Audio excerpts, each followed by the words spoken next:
እና እኔ ትልቅ ሰው እንደዚህ ነው የምመስለው? ድሮ ሊያስደስተኝ ስለሚፈልግ ነው ዶክተር አብይ የሚለኝ? እንድትሆን ስለሚፈልግ ነው እንጂ ይሮጥ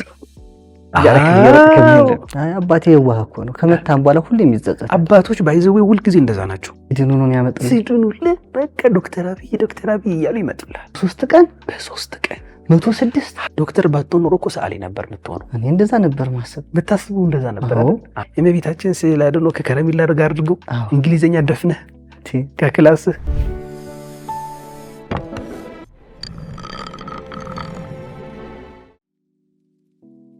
አንተ ማን እንዴ? አብይ ነኝ። አብይ? አዎ እኔም እኮ አብይ ነው ስሜ። እንዴ እኔም አብይ ነኝ። አንተ ትንሹ አብይ ነህ ማለት አንተ እኔ ትልቅ ሁኝ ነህ? አዎ እንግዲህ እንደምታየኝ አሁን ትልቁኛለሁ። በጣም አድጌያለሁ። እንደምታየኝ ጺምም አውጥቻለሁ። እና እኔ ትልቅ ሰው እንደዚህ ነው የምመስለው? አዎ እንግዲህ ታስታውስም ድሮ በልጅነት እንግዲህ ጺም አውጣለሁ ብለህ ስታስብ ትዝ ይለኛል። እኔና አሁን ያው ጺም አውጥተሃል፣ አድገሃል፣ ትንሽ ቁርጭም አውጥተሃል። አምሮብኛል። እርግጠኛ ነህ? አዎ እንግዲህ ካልክ ይሁን። ትንሽ እኔ ወፈር ብያለሁ እያልኩ ነው። እንግዲህ አምሮብሃል ካልከኝ ቴንኪው። እንዴ አሁንም ጨዋ ሰፈር ነው ያለሁት?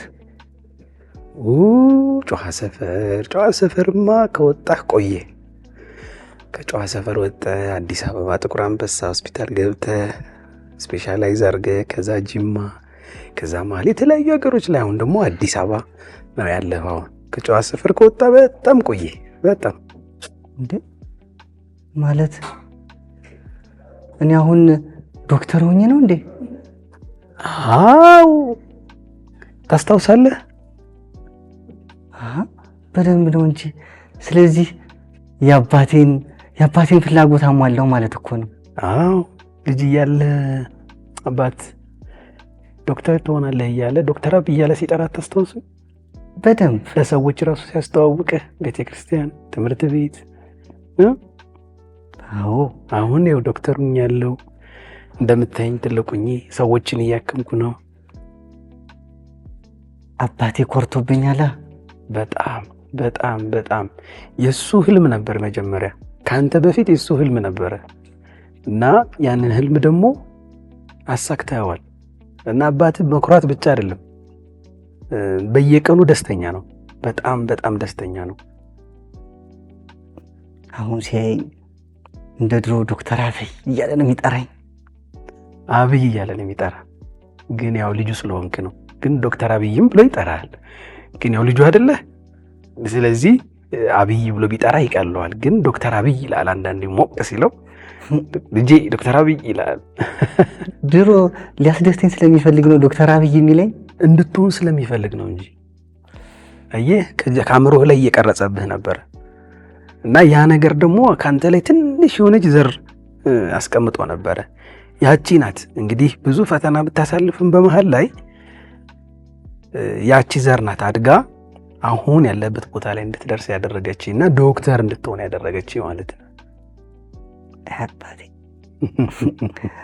የአባቴን በጣም ማረሰው ትዝ ይልሃል? አንድ 5 ብር የ5 ብሩ ታሪክ ማረሳው ታሪክ ነው። እስካሁን ድረስ ሁሌ ቤት ሆነን ከአባቴም ጋር የምናወራው ታሪክ ነው፣ ከእናቴም ጋር የምናወራው ታሪክ ነው እና ትልቅ ታሪክ ነበር ለኔ። ብዙ ነገር የተማርኩበትም ታሪክ ነው። ኦልሞስት ኬጂቱ እያለው ነበረ እንግዲህ 5 ዓመት አካባቢ ማለት ነው። እና እንግዲህ ያኔ ጨለማ ነበር፣ መብራት አልነበረም እና የድግስ ፕሮግራም ነበር ቤት ውስጥ። ያ ነገር ማዘር ወይም እናቴ ቁልፍ አምጣ ብላ ላከችኝ። እንግዲህ ልንገርህ ብዬ ነው። አንተ በደንብ ታውቀዋለህ፣ እኔ ላስታውስህ ብዬ ነው። እኔም ማስታወስህ ላውቅ ፈልጌ ነው። አዎ እኮ። እና ቁልፍ አምጣ ብላ ላከችኝ አይደለ? ያኔ ከቦርሳዋ ውስጥ ቁልፍ ልታወጣ ስትሄድ ወረቀት አገኘ። 5 ዓመት ልጅ ነህ እና ወረቀቱን ስታወጣው አስበህ የነበረው ካሜራው ላይ ፉርፉራ ሰራበታለሁ ብለህ ነው። በጣም አዲስ ወረቀት ነው። ጨለማም ስለነበረ አላየኸውም እና ይዘህ አጥፈህ ከኪስ ውስጥ ከተትከው ታስታውሳለህ? ያኔ ትምህርት ቤት በጠዋቱ ስትሄድ ከቦርሳ ውስጥ ላይ ፉርፉራውን ለመስራት ቀደህ ፉርፉራ ማለት ከ3 ተቆርጦ ተጠላልፈው በረጅም እንጨት ነገር ተደርጋ ይሮጥ በጣም በቃ የምትወደው ጨዋታ ነበረ እና ያችን አደርጋለሁ ብለህ ስታወጣ 5 ብር ነው።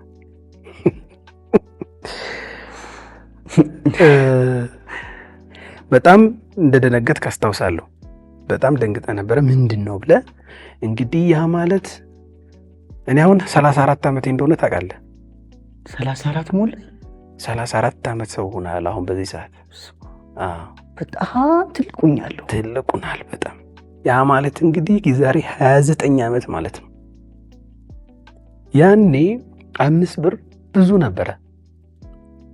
ከዛ ምን የት አገኘሁት ብዬ ሳስብ ከእናቴ እንደወሰድኩት ታወቀኝ። በቃ ምን እንደሆነ ከእናት ቦርሳ ብር ማንሳት ምን እንደሆነ አላውቅም ነበረ፣ አይገባኝ። ምክንያቱም ትንሽ ልጅ ነበርኩ። ከዛ በቃ በዛች 5 ብር ዳቦ ተወድ ነበር በጣም። ቢኮኛ ያኔ ባኒ ዳቦ ወይም ደግሞ የፈረንጅ ዳቦ ነበር የምንለው። ታስታውሳለህ አይደለ? አዎ። እና ከሰፈር ካለች ሱቅ ዳቦ ገዛ 4 ዳቦ። አንዱን ምሳቃ ውስጥ ከተትካት የተቋጠረች ምሳቃ ውስጥ አንዷን እየበላ 2ቷን ደግሞ ቦርሳ ውስጥ ከተህ ነበር። ይህ በጣም ታሪክ በጣም የማረሳው ታሪክ ስለሆነ ነው ማጫወት። እና ከዛ አባታችን መጣ። ደንግጧል። የሲሚዛ ቅጠል ቀጥፎ እንትኗን አዘጋጅቷል። ያኔ ለመጀመሪያ ጊዜ ከእናት ቦርሳ ገንዘብ ማንሳት ምን ያክል ከባድ እንደሆነ ተረዳህ ማለት ነው። አውቀህ እንዳልነበር አውቃለሁ። አዎ በፍጹም አይደለም። አዎ 5 ዓመት ልጅ ነው። ምኑን ታውቀዋለህ? አዎ ፉርፉራ ሰራለሁ መሳብ። አባትህ ግን ልክ ተናዶ ስታየው ፋዘር ደነገጥክ፣ ሮጥክ ቤት ገባ። 2ቱን ዳቦ ታስታውሳለህ? ምን እንዳደረግከው በድንጋጤ ታስታውሳለህ? ምንድን ነበር ያደረግከው? ወስጄ ጣልኩት። ሽንት ቤት ውስጥ ከተትከው ታስታውስክ አይደለ? ቤት ማለት እኮ አልፍሬ ነው እንዴ? ችግር የለም አይዞህ። ያኔ በጣም ደንግጠ ስለነበር ነው። ከዛ ግን ተገረፍክ። በጣም ነው የምታኝ አባቴ ያኔ። አዎ ያኔ ገርፎ ነበረ በጣም። አንተም ግን ስትወራጭ እጁን እዚህ ጋር መታው ነበር። አዎ በኮሬ ጫማ። በኮሬ ጫማ እስካሁን ድረስ የሚገርምህ ያማዋል አባታችንን። በጣም ያማዋል። አዎ በጣም ያማዋል። እዚህ ጋር አጥንቱና መገጣጠሚያው ጋር ስለነበረች ጫማው ደግሞ ታስታውስ ከሆነ አንበሳ ጫማ ነው። በጣም ጠንካራ ነው ሶሉ።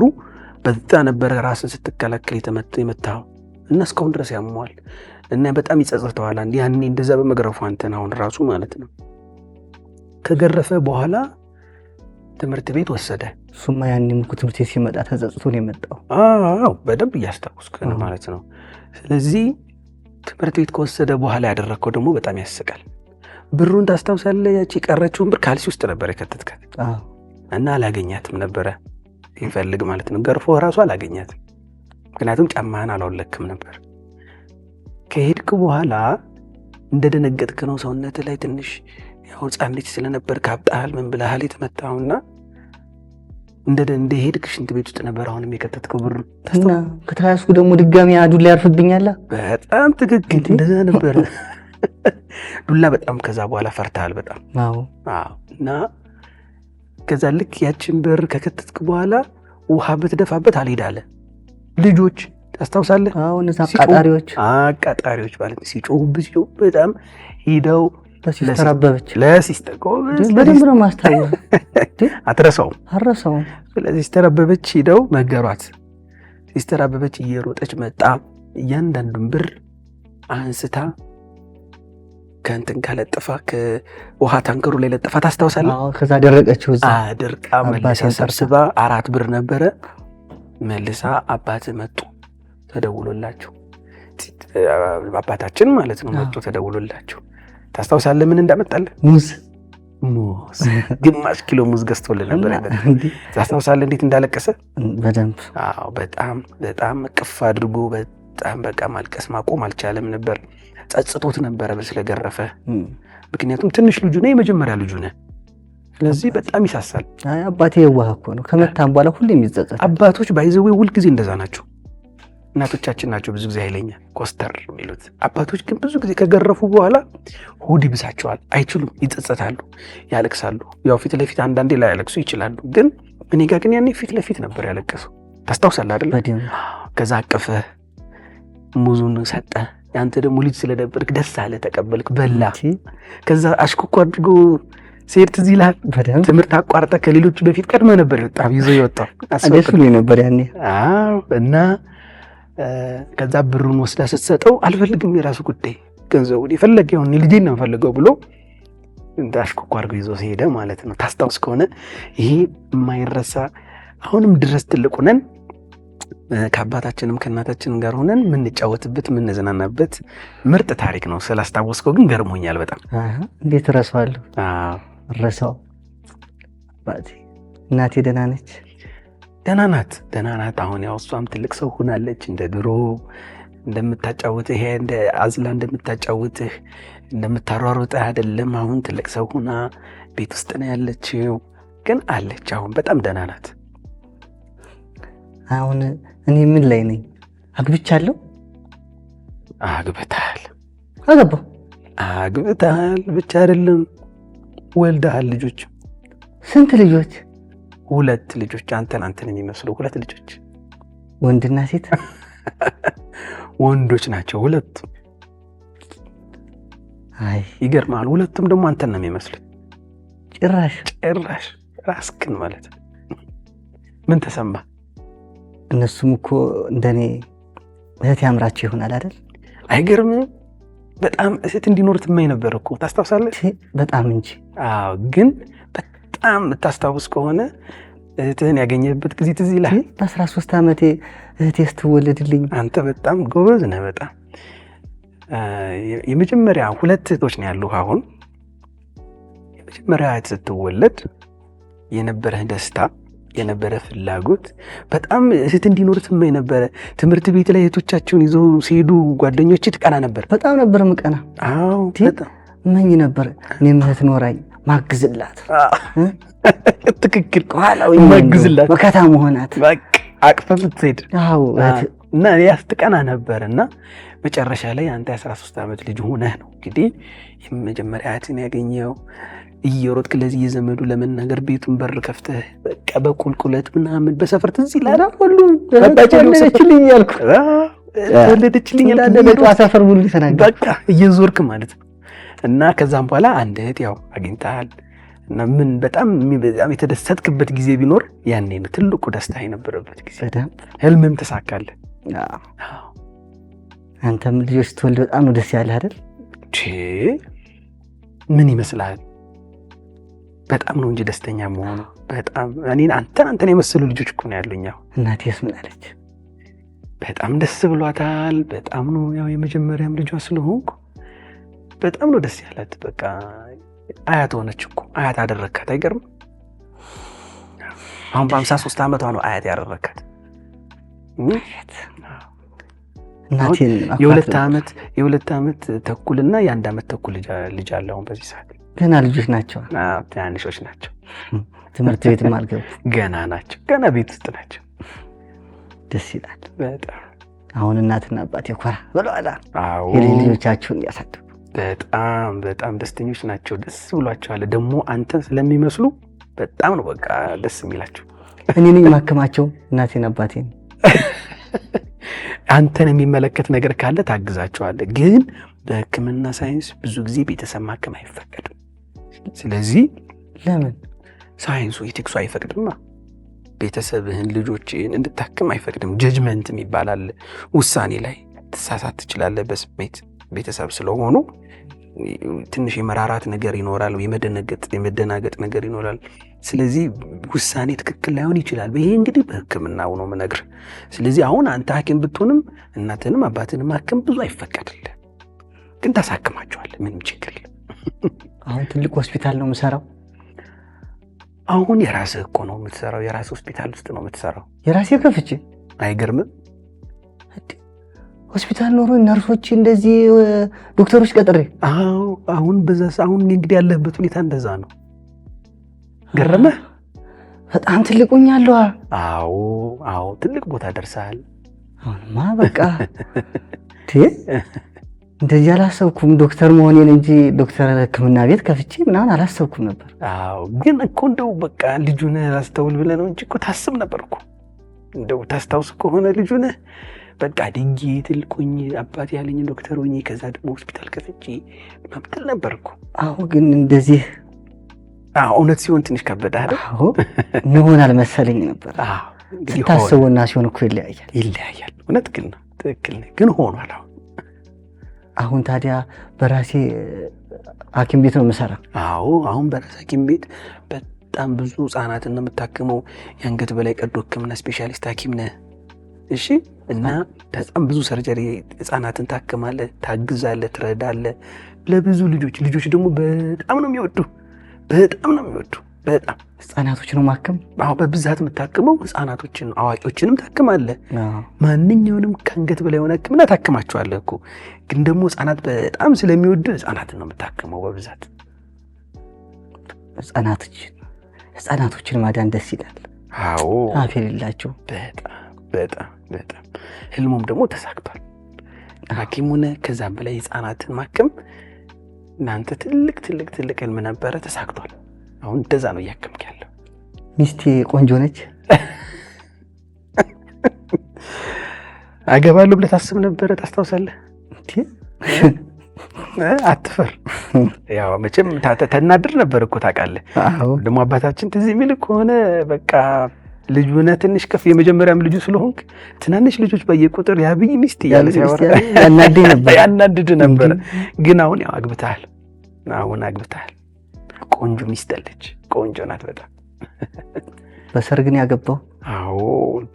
በባህላዊ ሰርግ፣ በሀገር ባህል ቤት ሰርግ። ጨዋ ሰፈር ነው ሂጅ ያገባው? ጨዋ ሰፈርም አዲስ አበባ። ሁለቱም ግን ለነገሩ የራሴ ሐኪም ቤት ካለ ለምን አላገባ? ያን ያልነበረህማ ሳታገባ እኮ አልነበረህም። ታዲያ ብሩ ተወጣ። ያው ትሰራ ነበር፣ አትደክም ነበር፣ ትለፋ ነበረ። ብዙ ቦታ ነበር እየሄድክ የምትሰራው በዚህ እያልክ። ስለዚህ ያው ደግሞ ለሰርግ ያልሆነ ለጥምቀት ያልሆነ ቀሚስ ይባባላል። ግን ደግሞ ለሰርግ ያልሆነም እንደሚባለው ቤተሰቦችን የመጀመሪያም ልጅ ስለሆንክ ለማስደሰት ስትል ለምንም ብለህ ከየትም አምጥተህ አገባ በሰርግ። የልጅነት ታታሪነት ያለቀቀኝም ማለት ነው። ጎበዝ ትክክል። አሁን ያ ታታሪነት ነው እንግዲህ አሁን ድረስ አብሮ ያለው። ልጅ እያለሁ አንተ ታስታወስክ?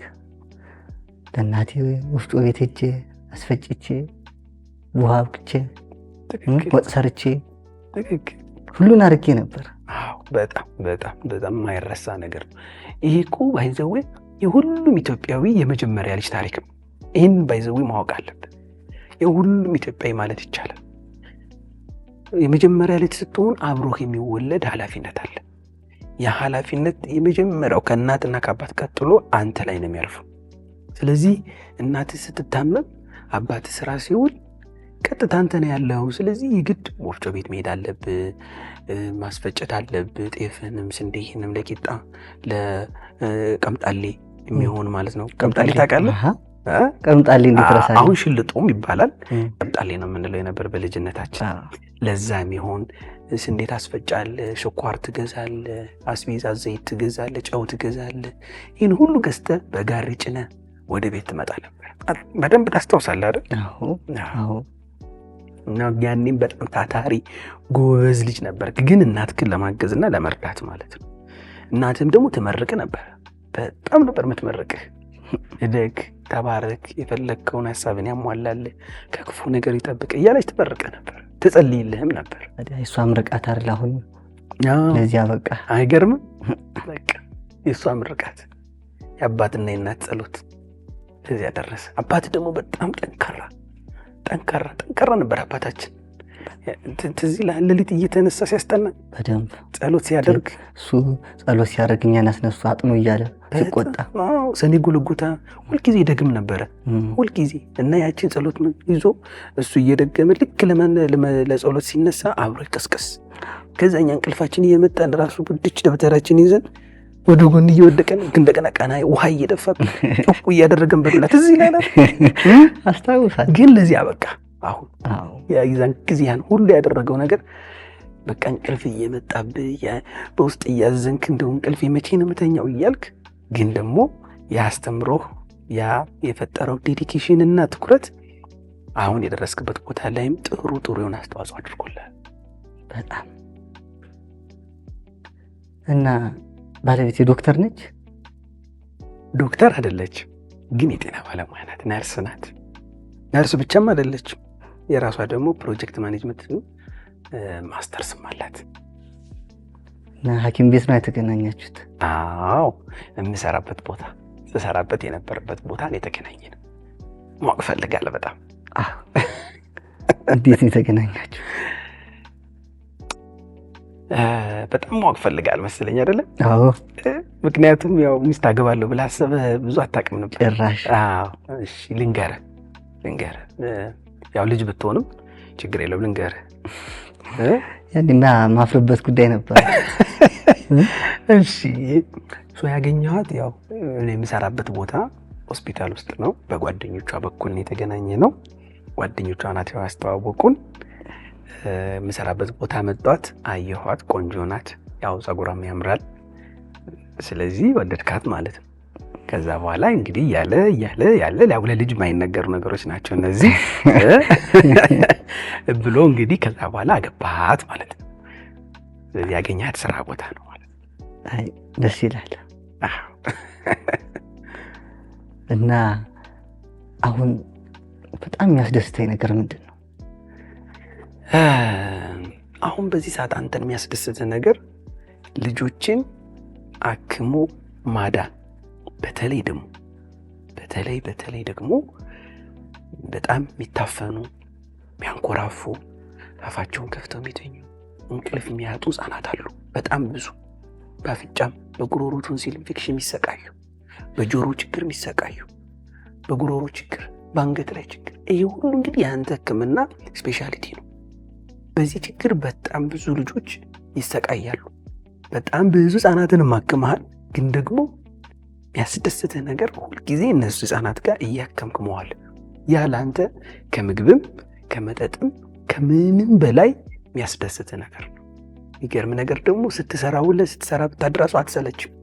ሊሰለች ራሱ የማይችል ደስታ ነው እየሰጠህ ያለው። ምክንያቱም የልጆች ደስታ አሁን አንተ አሁን ፈገግ ስትል ባይ ደስ ይለኛል። ምክንያቱም ልጅና ስለዚህ የልጆችን ፈገግታ መመለስ፣ የልጆችን እንቅልፍ መመለስ በጣም የሚያስደስትህ ነገር ቢኖር እሱ ነው።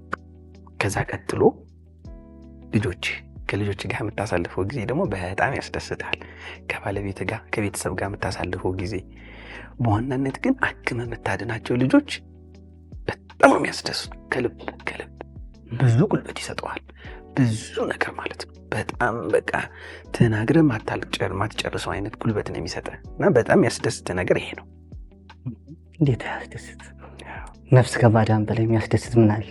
በቃ ደግሞ ህጻናት ሲሆኑ ደግሞ አስበው በጣም እንጂ አይደለ? ከትልቅ ኃላፊነት ጋር በጣም አየህ፣ ወላጆች አምኖ ሰጠውህ፣ በዛ ላይ እየሳቁ እየተጫወቱ የሚመጡ ህጻናት ናቸው። እነሱን ህጻናት አክመህ ድኖልህ፣ ሰርጀሪ ሰርታችሁ ድነውልህ ደግሞ የሚገርም ስጦታም ያመጡልሃል። እንደዚህ ከዚህ በላይ ታዲያ ምን የሚያስደስትህ ነገር አለ? ሲድኑ ነው የሚያመጡልህ። ሲድኑልህ በቃ ዶክተር አብይ እያሉ ይመጡልሃል። አንተ እድለኛ ሰው ነህ። እውነት ለመናገር የደስታ ህይወት ነው የምኖረው። በቃ የደስታ ህይወት። ምንም የሚያስከፉ ብዙ የሚያስጨንቁ የሚያስከፉ ነገሮች እንኳን ቢኖሩ የምታክማቸው ህጻናት ሲያስደስቱ ሆነ የሚሉ ያስረሱሃል ብዙ ነገሩ እና እድለኛ ሰው ነው እውነት ለመናገር አሁን ያለበት ቦታ ላይ። የእናት አባት ምርቃት ነው። በቃ የቸሩ መድኃኒዓለም የእሱ ፍላጎት ሆነ ተሳካለ። መድኃኔዓለም ቤተክርስቲያንን ታስታውሳለህ? ሁሌ ነበር የምትሄደው እየቀኑ ጠዋት። እንዴት እረሳዋለሁ? አዎ። እና ስትጸልይ የነበረውን ጸሎትም ታስታውሳለህ? በደንብ። አዎ። ስለዚህ ያኔ በልጅነት የምትጸልየው ጸሎት፣ የእናት አባት ጸሎት በሙሉ ከዛ አሁን ደግሞ የምታክማቸው ልጆች አሉ። የእነሱ ቤተሰቦች እናቶች፣ አባቶች ልጆቻቸው ያዳግላቸው የዳኑላቸው ልጆች በሙሉ ይመርቁሃል። ለዛም ነው ደግሞ አሁን በደረስክበት ቦታም የደረስከው ማለት ነው። ይገርማል በጣም። አሁን ወደ ኋላ ተመልሰህ ስታስብ እንዲያው የሚጸጽትህ ባደርገው ለምታስበው ነገር አለ እንዴ?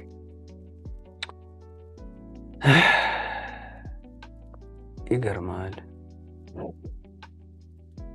እንደው መጸጸት አልለውም፣ ግን ልጅ እያለሁ ከኔ ቀጥሎ የተወለደችው ልጅ ሴት ብትሆን እህት ብትሆን ደስ ይለኝ ነበር እና የሆነ እህቶቼን አቅፌ እኔ ምክንያቱም የ13 ዓመት ልጅ ስትሆን 7ኛ ክፍል 8ኛ ክፍል ነበር ያኔ። እንግዲህ ያኔ ስትወጣ ነው እንግዲህ አንተ ያኔ ነው እንግዲህ ልጅ የተወለደው እህት የተወለደችው የመጀመሪያዋ። እንግዲህ እሷ ትምህርት ስትገባ አንተ ትልቅ ሆነሃል በጣም። ስለዚህ ልክ እንደ ልጆች እህቴን አቅፌ ትምህርት ቤት መማርበት ጊዜ ይናፍቀኝ ነበር። ቢኖር ብዬ በጣም ቢሆን ብዬ መመኘው እና ቢሆን ብዬ መጸጸተው ነገር ቢኖር እናትና አባቴ እንደው ቀደም ብለው ሴት እህት ቢወልዱልኝ። ያው አይሆንም በፍላጎት አይደለም፣ ግን በቃ ቢሆንልኝ ብዬ መጸጸትባቸው ነገሮች ውስጥ አንዱ እሱ ነው። አንተም ግን ያው ቶሎ ቶሎ ስጣቸው ሳይርቁ በደንብ ብዙም በሱ እንዳታስብ። ማሳደጉ እንደው አይቸግርም። ኧረ እግዚአብሔር ይመስገን ምንም አይቸግርም። ቶሎ ቶሎ ውልድ ነው በቃ። እሺ እኩል ያርጋቸው። ስራው አድካሚ ነው እንግዲህ፣ ግን ደግሞ እሞክራለሁ። አሁን ራሱ እኮ ጥሩ እኮ ነው። 2 ልጆች አሉ እኮ ቶሎ ቶሎ ነው የወለድከው። አዎ እሱማ ያው ወንዶች ስለሆኑ እህት እንዳያጡ በቃ እህት እስከምናገኝ አናቆምም። በቃ አዎ ግዴታ ነው። ወጣበታለሁ በልጆቼ ነው የምወጣበት በቃ።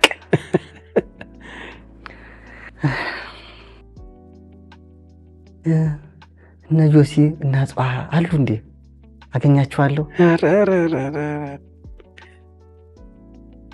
እነ ጆሲ እና ጽባህ እነ ሉሜል በጣም ብዙ ጓደኞች ነበሩ በልጅነት። እነ ምረታ በጣም ብዙ ልጆች። አሁን ብዙ አትገናኙም። ሁሉም ትልቅ ሆነዋል። አሁን የራሳቸው ህይወት መስርተዋል። የተለያየ አገር የተለያየ ቦታ ነው ያሉት። በጣም ቤስት ፍሬንዶች ነበሩ። በተለይ ደግሞ ጆሲ በጣም ቤስት ፍሬንድ ነበረ። በጣም ጎበዝ ጓደኛ። በቃ አብራችሁ ነው የምትበሉት፣ የምትጠጡት፣ የምትሄዱት፣ ቤትም አብራችሁ ትሄዳላችሁ። ታስታውሳለህ አይደለ? በጣም ነው የምወደው። አዎ። አሁን እሱም ኢንጂነር ነው፣ ግን ብዙ አትገናኙም በስራ ምክንያት። እሱም ቢዚ ነው፣ አንተም ቢዚ ነህ፣ ብዙ አትገናኙም። ግን ደግሞ በጣም ጥሩ ጊዜ ነው ከጓደኞች ጋር ያሳለፍክ የነበረው። እኔ ማግኘት እንዳለብኝ አሁን ይሰማኛል። አዎ ትልቅ ስትሆን መጥፎነቱ ይሄ ነው። እንደ ልጅነት አትገናኝም። ምክንያቱም በልጅነትህ ብዙ ጊዜ አለ። ጨዋታ ነው የምትመኘው፣ መጫወት ነው፣ መዝናናት ነው፣ መሳቅ ነው። አሁን ከኃላፊነት ጋር፣ ከስራ ጋር፣ ከቤተሰብ ጋር፣ ከብዙ ነገር ጋር ተደራርቦ ለመገናኘት ከባድ ይሆናል። ጊዜው ደግሞ እየተለወጠ ነው የሚሄደው። ስለዚህ የግድ መገናኘቱ ከባድ እየሆነ ይመጣል ማለት ነው። ግን ኃላፊነት መውሰድ አለብኝ። ከጓደኞች ጋር ማገናኘት አለብኝ። በጣም ትናፍቃቸዋል አይደል? በጣም እኔ አገናኛለሁ፣ ችግር የለውም። ደስ ይለኛል። እሺ። አሁን ታዲያ ትልቅ ኮንኩ በኋላ ወደ ጎንደር ጨዋ ሰፈር ሄጄ አውቃለሁ እንዴ? በደምብ ሰሞኑን በቅርቡ ሄዳል። በቅርቡ ከ1 ወር ከ2 ወር በፊት ሄደህ ምን እንዳደረክ ልንገርህ። ጎንደር ሆስፒታል ውስጥ 106 ህፃናትን በ3 ቀን ኦፕሬሽን ሰርተሃል በነፃ። በ3 ቀን 106 20 የኦፕሬሽን ቲሞችን ይዘህ ከራስ ሆስፒታል አስፈላጊውን ግብአቶችን አሟልተህ ይዘህ ሂደህ ኦፕሬሽን ሰርተህ በጣም የጎንደር ህዝብ ወዶ ብቻ አይደለም በቃ ስትመጣ አልቅሶ ስትሄድ አልቅሶ የሸኘህ እነዚህ 106 ህፃናት የሰራቸው ደግሞ አሁን በአሁኑ ሰዓት በጣም ድነው ደስተኞች ናቸው። የሚገርም በጣም ብዙ ህክምና ነው ያደረገው ጎንደር ላይ በቅርቡ ብቻ መሄድ ብቻ አይደለም ብዙ ብዙ ብዙ ስራ ሰርተ ተመልሰሃል። ይህ እኮ ተአምር ነው። እግዚአብሔር ይመስገን። ምክንያቱም ያስተማረህን ያሳደገህን ማህበረሰብ ማገዝ መርዳት አለብህ። ስለዚህ የግድ ጎንደር ላይ ሄደህ ይህን ማድረግ ነበረብህ፣ አድርገኸዋል አሁን። ከዛም በተረፈ ጊዜ ደግሞ ጨዋ ሰፈርም ጋር ከጓደኞች ጋር አብሮ አደጎች ጋር ከዛው ከሰፈር ካሉት ልጆች ጋር ተገናኝተሃል። ብዙ ስጦታ ሰጠውሃል። ድሮ የምትኖርባትን ቤት አይተሃል። ደብረ ሰላም ሲርኩ እንጂ ደብረ ሰላምማ ሂደህ አባም ተቀብለው በዛ ያሉት ሁሉም የተማርክበትን እያንዳንዷን ቦታ ክፍሎችህን የኬጂ ጀምሮ መምህራኖችን ጭምር ኬጂ ያስተማሩ መምህራኖችን ሁሉ አግኝተሃል። እነ ሲስተር አበበች እነ ሲስተር ፈጠነችን በሙሉ አግኝተህ በቃ ደስ ብሎህ ነው የተመለስከው። ደስ ብሎህ ሁሉንም ጎብኝተህ ሃይስኩሉንም ምኑንም ሁሉንም ጎብኝተህ ነው የተመለስከው። እኔ እንዴት ቢመርቁኝ ነው የእናት ምርቃት የእናቶቻችን ምርቃት የአባታችን ምርቃት። አንተም ደግሞ በትንሽነት ልጅ እያለ ጸሎት ታደርግ ነበር፣ ጎበዝ ነበርክ። ያ ሁሉ ነው እንግዲህ ለዚህ ያበቃ። ይሄ ከምርቃት በላይ ነው። በጣም እግዚአብሔር ይመስገን። በጣም እድለኛ ሰው ነህ። የበረከት ስራ እኮ ነው እየሰራህ ያለው። በጣም እድለኛ ሰው ነህ። በጣም ይሄን እድልን ደግሞ እግዚአብሔር ይጠብቅልህ። አሜን አሜን፣ ይጠብቅልህ። አሜን። አሁን እረፍት የሚሰጠኝ ያው ስራዬ ነው። በቃ ስራ ነው፣ የነፍስም ስራ ነው። አዎ ትልቅ ነው እንጂ ትልቅ በረከት የነፍስ ስራ። ለዛውም የልጆች አፍ የሌላቸው ዱዳ ልጆች እዚህ ያመመኛል እዚህ ጋር ያመመኛል። በእናትና በአባታቸው አፍ ነው የሚወራላቸው ችግራቸው የሚነገራቸው። እንዴው አባቴና እናቴ እንዴት ኮርተው ይሆን? ምን እየተሰማቸው ይሆን? ደስተኞች ናቸው። ኮርተው ጨረሱ። አሁንማ ወንድሞቼም ካንተ ጋር እየሰሩ ነው። ግማሾቹ ደግሞ ሌላ ቦታ አሉ። እህቶችም አሁን ካንተ ጋር ናቸው ያሉት። አድገዋል በጣም። ትንሿ እህትህ እራሱ አሁን አድጋ ትልቁን አላለች። አንተ ጋር ነው ያለችው እየሰራቸው። በጣም ቤተሰቤን ሰብሳቢ ሆኛለሁ። ይሄ እድለኝነት እኮ ነው። በጣም እንጂ በጣም እድለኛ ነህ። አሁን ከዚህ በኋላ ምንድን ነው የማስበው? ከዚህ በኋላ ብዙ ነገር እኮ ታስባለህ እኮ፣ አእምሮ እኮ ግን አያርፍም። አይገርምም? አዎ። ከዚህ በኋላ ትልቅ ሆስፒታል እንዲኖር ትፈልጋለህ። ጎንደር፣ አምቦ፣ ጅማ የሚባሉ የኢትዮጵያ ሀገሮች አሉ። አንተ አሁን ጎንደርን ብቻ ነው የምታውቀው በዚህ እድሜ። አዎ። ግን በጣም ብዙ የኢትዮጵያ ክፍሎች አሉ አንተ ራስህ ሄድክባቸው። ወለጋ፣ ጅማ፣ አምቦ፣ ወሊሶ፣ ጉራጌ ውስጥ ደግሞ አጣጥ፣ ከወልቂጤ ያለፍ ብሎ ሆለታ፣ ጎንደር ላይ ደግሞ ተመልስ። እዚህ ሁሉ ላይ ስራ ሰርተሃል። እነዚህ ደግሞ በቂ አይደሉም። የተለያዩ የኢትዮጵያ ክፍሎች ላይ እየሄድክ በራስህ አቅም ልጆችን በነፃ ማከም ትልቁ ነገር የነገ ወዲያ ህልም ነው። በቃ ይሄ በእንግሊዘኛው ፊላንትሮፒ ይባላል። በቃ በየቦታው እየሄድክ ሙያህን ለልጆች በነፃ ማከም ያለ ማድረግ ደግሞ ካሁኑ ጎበዙ ነህ፣ በርትተህ የራስ ተቋም ኑሮ ጥሩ ተቋም ኑሮ ከዛ በኋላ የሚመጣ ነገር ነው። ያን ሁሌ የምትመኘው የምታስበው ነገር እያደረግከው ነው፣ ግን ደግሞ በሰፊው ማድረግ ትመኛለህ። ስለዚህ ያን ነገር ለማድረግ የራሱ የሆነ እንትኖች አሉት፣ ደረጃዎች አሉት። ስለዚህ ደረጃ በደረጃ ሙሉ የኢትዮጵያ አይደለም፣ በጣም ብዙ አፍሪካ ውስጥም የተለያዩ ዓለም ሀገሮችም ላይ በቃ ያንተን ሕክምና የሚፈልጉ ልጆች ካሉ መገኘት ምኞትህ ነው። አሁን በዚህ ሰዓት ማለት ነው ትልቅ ወደፊት ማሳካት የምትፈልገውም ነገር እሱ እየሄድኩ ድፍት ብዬ የምጸልይበት መድኃኒዓለም ያሳካልኝ። አሜን። ያሳካልሃል ደግሞ። አዎ ያሳካው። እስካሁን የመጣው ቀላል አይደለም፣ ተሳክቶልሃል። ለወደፊቱም ደግሞ እሱ መድኃኒዓለም ያቀል ይሳካልሃል። እሷ ድንግል ማርያም ታውቃለች፣ እናታችን በጣም በጣም የምትወዳት እመቤታችን ቅድስት ድንግል ማርያም ደብተር ውስጥ እየሳልክ ስዕሏን እያስቀመጥክ የምትወስዳት እምነቷን የምትቀባት ታስታውሳለህ አይደለ? በደንብ። አዎ እሷ ታውቃለች። ስለዚህ ይሳካላል፣ አትጠራጥር። ስዕል ስትል እስላለሁ። አሁንም ጎበዝ ነበርክ እኮ ባይዘው ድሮ በጣም ብዙ ስዕል ነበር የምትስለው በደንብ። እንዲያውም ዶክተር ባትሆን ኖሮ እኮ ሰዓሊ ነበር የምትሆነው። እኔ እንደዛ ነበር ማሰብ ብታስበው እንደዛ ነበር አይደል? ያው ያኔ መሀል ላይ ደግሞ ሰንፈሃል ነበረ። በትምህርት እኮ ሰንፈ ነበር። 8 አይደል እንደገና ከፍ ያልኩት። ከፍ እያልክ የመጣው 9ኛ 10ኛ 11 12 ላይ ነበርና በጣም ሰነፍ ተማሪ ነበርክ። የሆነ ጊዜ ጨዋታ እያጠቃህ ቤት ላይ ስራ እየበዛ ያው ያቺ እናታችንን ማገዝ ነበረብን አይደል? በዛ ምክንያት ሰንፈ ነበረ። ያኔ ግን እንደዛም ሆኖ ትምህርት ላይ ያለው አቅምህ በጣም ደካማ ቢሆንም ቢገርም እኮ ከ80 ምናምንኛው 60 ምናምንኛ ስትወጣ ነበር እኮ። በጣም እኮ ሰነፍ ነበር እኮ በልጅነት። ያው ከ3 እስከ 7 ምናምን። አንደኛና ሁለተኛማ በጣም ጎበዝ ነበር። እና አባ ፍስሐዬ ሁሉ ሲሸልሙት እዚህ ይላል የእመቤታችን ስዕል አድኖ ከከረሜላ ጋር አድርገው እንግሊዘኛ ደፍነህ ከክላስህ። ይህ መርሳት በጣም ማስታውሰው ነገር ነው። እኔ ልጅ በአንተ እድሜ በነበርኩበት ሰዓት እና ከዛ በኋላ ግን እንደዛም ሰንፈህ ራሱ ስዕል መሳል ትወድ ነበረ። በጣም ብዙ ስዕል ትስላለህ። የገና ጊዜ ሰሌዳ ላይ ስዕል ይሳላል። የገና ፕሮግራም ጊዜ ሲዘጋጅ እዛ ላይ ብዙ ስዕል ትስል ነበረ። በጣም ብዙ ስዕል፣ በቃ የልደቱን ፕሮግራም ማለት ነው። እና የሚገርም አድገህ ራሱ ስፔሻላይዝ እያደረግ ትምህርቱን ተምረህ ነበረ የስዕሉን። አዎ በጣም ፍላጎት ስለነበረ ያኔ ተምረህ ነበረ። እና ተምረህ ደግሞ ጥሩ ነበር። እዚህ 4 ኪሎ አካባቢ ቤሌር የምትባል ቦታ የስዕል ትምህርት ቤት ነበረ። አርት ስኩል ስፔሻላይዝ እያደረግ የመጀመሪያ ዓመት ላይ ትንሽ ጊዜም ስለነበረ ትማር ነበር። ጥሩ ደግሞ ቆንጆ ስዕሎችን ነበር የምትስለው የነበረው። ከዛ በጣም ጎበዞኛለሁ። አልጨረስከውማ፣ ቢዚ መሆን ጀመርክ። ተማሪም ስፔሻላይዝ ስታደርግ ተማሪም ጭምር ነህ። ስለዚህ ጊዜው እያነሰብህ ስለሚመጣ አቋረጥከው። ግን በጣም ፍላጎት ነበረ። በትንሹ የስዕሉም ላይ ጥሩ ነበርክ።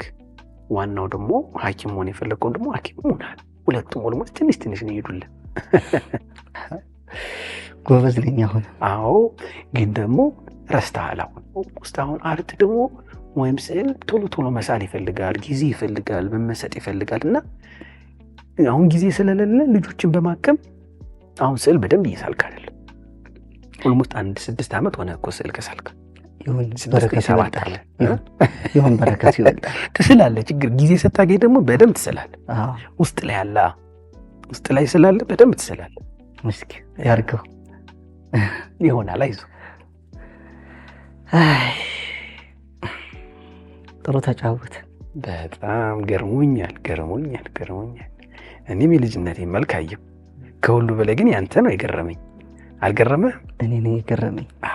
ትልቅ ሆኜ እንደዚህ ሆኜ ማየቴ፣ ያመመኘውን ጤም ፊቴ ላይ ማየቴ በቃ